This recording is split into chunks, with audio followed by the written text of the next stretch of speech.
नारळ फेक करणाऱ्यांनी अब्दालीची सुपारी घेतली असा आरोप संजय राऊत यांनी केला आणि त्यामुळे मनसे आणि शिवसेनेमध्ये जुंपली आहे। नारळफेकी प्रकरणी 44 महिने सैनिकांवर गुन्हे दाखल झाले आहेत। राज ठाकरेंनी शिवसेना युबीटीला ट्रेलर दाखवला असं या ठिकाणी सांगण्यात आलं आहे। उद्धव ठाकरेंच्या ताफ्यावर नारळफेक करणारे मनसैनिक दिल्लीच्या अब्दालीची सुपारी घेऊन आल्याचा आरोप राऊतांनी केला होता।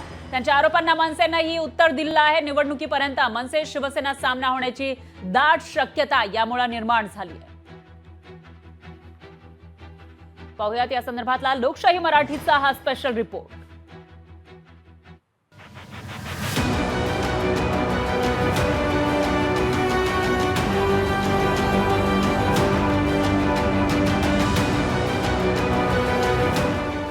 राज ठाकरेंच्या ताफ्यावर सुपारी फेक झाल्यानंतर मनसैनिकांनी ठाण्यात उद्धव ठाकरेंच्या ताफ्यावर नारळफेक आणि शेणफेक केली।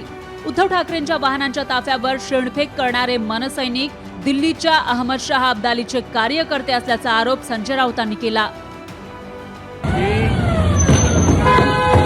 दिल्लीच्या अब्दालीचे लोक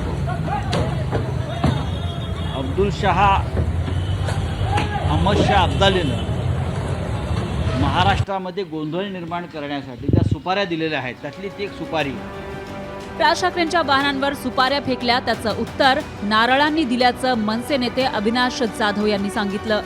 उत्तर नारळांनी दिल्याच्या नंतर पण या माणसाला समजत नाहीये। आम्ही कोणाच्या सुपारी आणि मग तुम्ही परवा जी केली ती काय राहुल गांधींची सोनिया गांधीची सुपारी होती का? राजसाहेबांच्या गाडीवर जे तुम्ही केलं ते राहुल गांधी आणि सोनिया गांधींनी सुपारी दिली होती का तुम्हाला?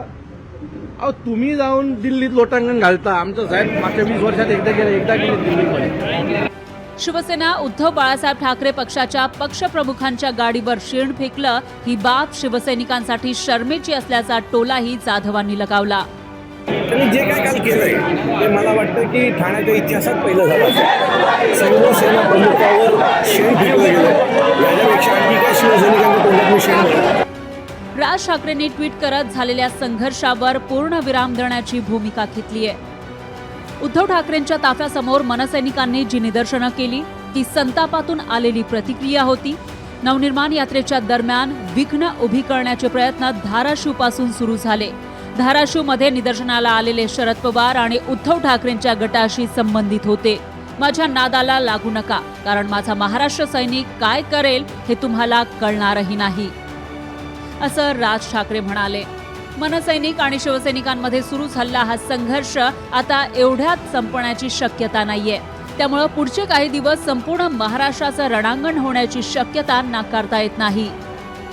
ब्युरो रिपोर्ट, लोकशाही मराठी। लोकशाही मराठी ऐका, पहा, जागरूक रहा।